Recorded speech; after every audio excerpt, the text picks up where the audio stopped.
right? We're used to seeing the tank boots picked up there, but of course it's going to have to be something a little more powerful for him. I'm wondering if you know, Spear of Desolation, Rod of Tahuti's. I mean, it's Athena having taunts up, a Chronos pendant, and necessarily the end-all be-all. Like, there's a lot of good items that you could have to be powerful here. I just want to know what his jungle build will be. Our chance to look at it. Genetics? Inbound going with this boot rush. Genetics is present over here. Right.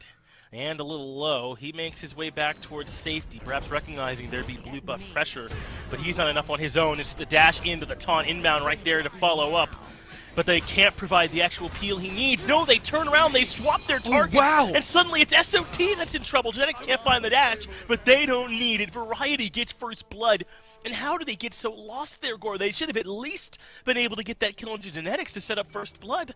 And that's something that Twig's just not going to be able to handle the same way. But Twig has his ult, and if you're able to, instead of trying to worry about ganks on lanes, lock down layers, that's good. But Layers can't get there first if he's the one getting initiated on. Maybe charge the ult instantly, but too late for that now. But a big response from SOT, a three-man stun, gets his bud out of what was certainly death that was awaiting him. Now Big Man Tings rotates into this fight on the right-hand side, and not too far behind is Baronic. But Layers can re-engage now after taking a trip to the base. He's fully healthy, taunt comes through, but Twig finds a better stun onto two-man. Tings has the damage, and Layers has nearly died now twice in the same engagement. It looks like he's going to be able to make it out of there a second time. I was wondering the follow-up onto Layers or onto Inbound. Inbound even stuck around. I mean, at this point, I would have thought he would have 2.5, and then maybe he's sitting up comfortably at 3.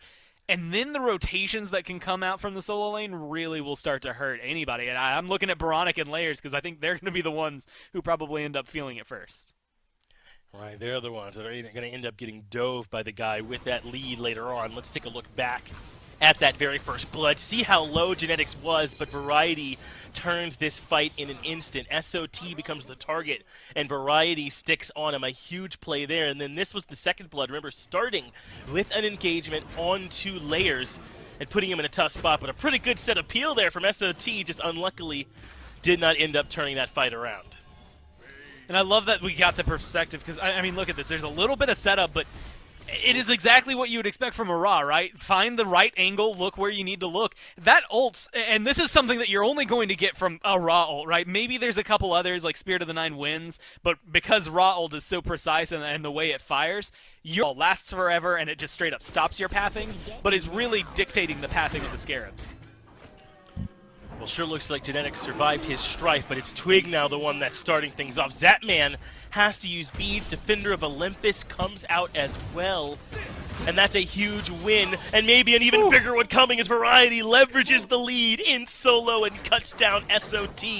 And the Kings are going to have pressure for Cold Fury in left. This is what total map dominance looks like. You playing them to their maximum efficiency to make sure that they can get to control the map in a way that the Scarabs are struggling at this point to keep up with. They did get that first round of enhanced buffs, but that hasn't led to much else, and feels like Inbound's in trouble now. He is stuck between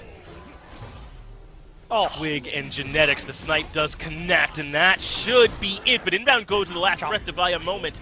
That forces Twig to respond with the Ragnarok. Maybe a little bit of an overcommitment as the taunt leads into Twig, and Nextroid taking tons of damage. But Nextroid back out of there, uses the Bifrost and rides his way out of there. But it looks like SOT wants a bit more. He's looking for a stun, but the damage from Tings is pretty good, and I think that's enough to convince SOT to rethink. Meanwhile, look at Variety. He's going a bit of a hunt of his own, but there's nothing for him to actually take back there. I like the idea from him, but didn't quite bear fruit. Now he has a chance to maybe collapse here in mid, and Layers is of course going to be the target. He's got blink, no beads, and he's dead to rights. Variety cleans up on the back of a great engage from the Kings. Yeah, it's the weird dynamic. For Variety, that's a level 10 Athena. That's a pretty easy kill for you, so it's not that big a difference. But a level 9 Serket versus a level 15 Ra or a level 14 Heimdall isn't going to do too much in my eyes. It's going to be a setup machine, but that's where that conversation comes back in. In fact, even now Inbound is looking to be in all of that trouble. I don't know if there's much to say about that, except well, Tings missed an ult. That we got to highlight that part, right? Like, he was just off the mark, was a little too short, and that is maybe the biggest thing. And you know, with this pause coming through, we won't be able to hover it.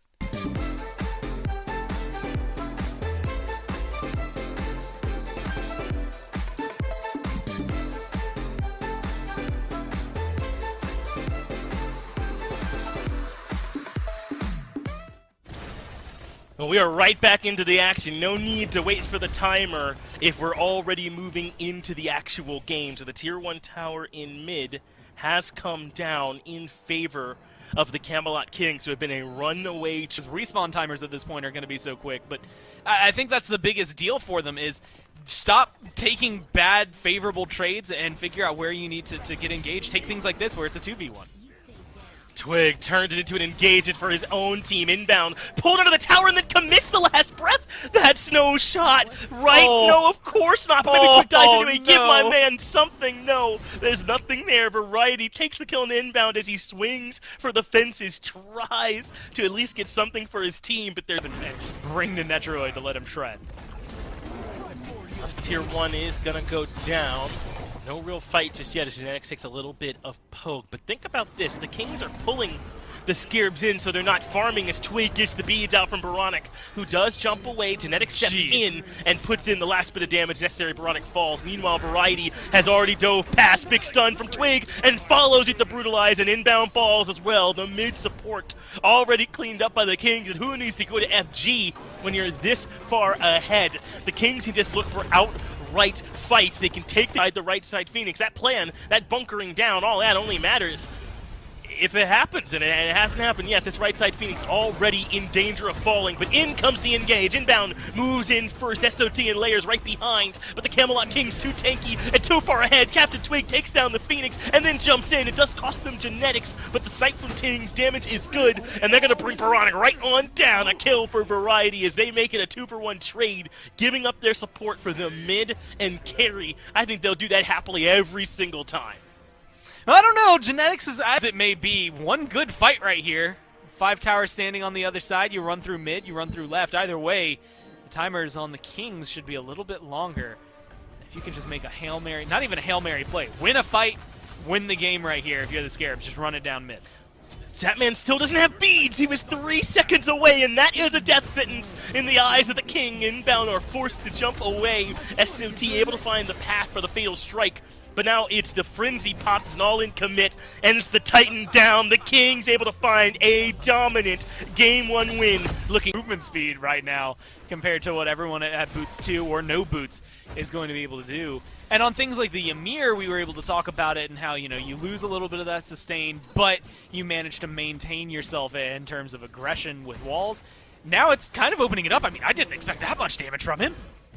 Zatman's falling, but inbound's on his way to provide some support as Genetics nearly is able to find a kill on a Zatman early on in this game. Not quite enough, though, as Zatman wants to come back up and continue. For winning because Layers does so well. I want to see him just be a good jungler, and it's the same way. I want to see SOT do great in solo. I want to see everyone on the team succeed at what they do, because first off, it makes the league more competitive. That makes our job a lot easier, but I want to see this come through, and unfortunately, he's locked down. Yeah, that's first blood, and that's exactly what I mean, in that we haven't seen Blink value, as now there's more trouble, as we see Netroid use the Bifrost. It takes him right to Baronic. He didn't want to stay inside the River's Rebuke, but the exit wasn't any better. He goes and gives a kill over to the Scarabs with a great response from Baronic being there for that left side gank. 3 members over there in left set. For Layers, is that if he's not already on Suku and looking for the jump, he's just going to get picked up by Twig every time. No, I will say, good news, Finch, and this is, it's going to sound memey, but looking at the positives, it didn't take 20 minutes to get a single kill for the Scarabs. They're ready to fight, and they're scrapping now. Tings is the target. He gets caught out in Layers. Uses the blink that time for some early aggression, and they want a bit more. Genetics is the target, but he makes his way underneath the mid-tier 1, but Baronic has the shot, and this is the Scarabs finding some early aggression, and just not enough respect from the Kings either, as if they didn't think that the boys were on their way. We're slowly but surely starting to get to, and then that Merlin, Umoja, Heimdall combo, in a late-game team fight, that's a lot of damage and a lot to try and handle. It's a whole theory, though, in the sight to the Kings, but the Scarabs are nearby. The River's Rebuke is there to try and wall them off, and Zatman's already gotten a kill. The Scarabs take the objective, and Twig has to run for his life. Another turnaround battle from the Scarabs. They keep this one close, more than close, in their own favor. Netroid forced to run for his life, but who's waiting for him when he gets there? But inbound, trying to make life hard for him to get back to the tier 2, but he should be able to do it. Layers is here at inbound tanking. This will work. Layers gets the second kill of the game, of his game rather. by putting down Netroid. Camelot Kings, again, just starting up a Gold Fury all willy-nilly. What was the big advantage they had? They thought was going to make that one. Closing that gap. Fire Giant, obviously some towers would be very helpful for him. With all 12 still standing 15 minutes in, that first tier 1 might be a big opening for a certain player. Whoa. Looks like it's going to be Zapman Netroid going against each other. That's a 3-level lead for Zap. That's why Zapman's dashing in. Inbound finds the stun, and in comes the airstrike from Zap. He wants to claim Netroid, but Genetics puts himself in the middle. That blocks the key autos and does keep Netroid alive. Even Baronic had rotated into this. And if I'm Tings, I'm thinking I gotta be area again. No, it's an engage from inbound. Blink into ult, and Tings has been caught out. Still hasn't used any relics. Finally, Beats comes out, and he does stay alive. Meanwhile, Twig looking for a bite. He does find Layers, who's already used his relics. He jumps out on Suku, but is stuck inside the River's Rebuke, and Genetics gets the kill. And the Kings are the first ones to strike blood in this prolonged engagement, and Zap has to use his ultimate defensively just to escape. How do the Kings pull it off? Look, I want to give Genetics a lot of credit. Gates as the Kings did in Game 1, but the Kings translated that into a win. The Scarabs couldn't do it as Twig makes it back to the Tier 1 safely and goes in with the Ragnarok. He does manage to grab SOT. That gets his beads out. River's Rebuke cuts the fight off, and SOT taking damage. He goes up to the sky with his ultimate, but the team of the Kings are behind him, and they execute there from Variety, so Layers comes in. Tings is the one that he knocks up, but Tings drops the relics and lives it, and Layers is forced to run for his life inbound low as well, and the Kings come out on top in that little skirmish, 1-0. But Twig take a ton of damage from Baronic. Nice little response. But do the Kings feel good enough with this game to go for FG, knowing they've got the advantage? Layers has to back inbound low as well, and it looks like yes, score they will.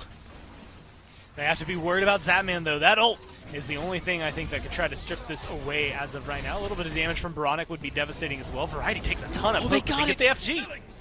And they do lose Variety on the back of it, though, but Twig trying to re-engage a fight where maybe they can make it worth their while. He moves in with Brutalize, and Baronic goes down. So in comes inbound in Layers, trying to find something in trade, but there's just nothing there. Big Man Tings with the damage, and inbound goes down as well. Zapman airstrike must be used to get him out and over the wall, but the Kings waited. They were willing to bide their time, Gore, and now Twig goes in again. Ragnarok collects Zapman, who does not have beats. He uses Aegis in what's certainly a losing effort, so an extra advantage goes the way of the Kings as they turn this game around on the back of their patient, slow off, leaves, comes back into the fight, takes half his health, leaves. Win? Just was not able to be impactful. I mean, he was 2-1. They've got 10 seconds on him. They're going to go for it.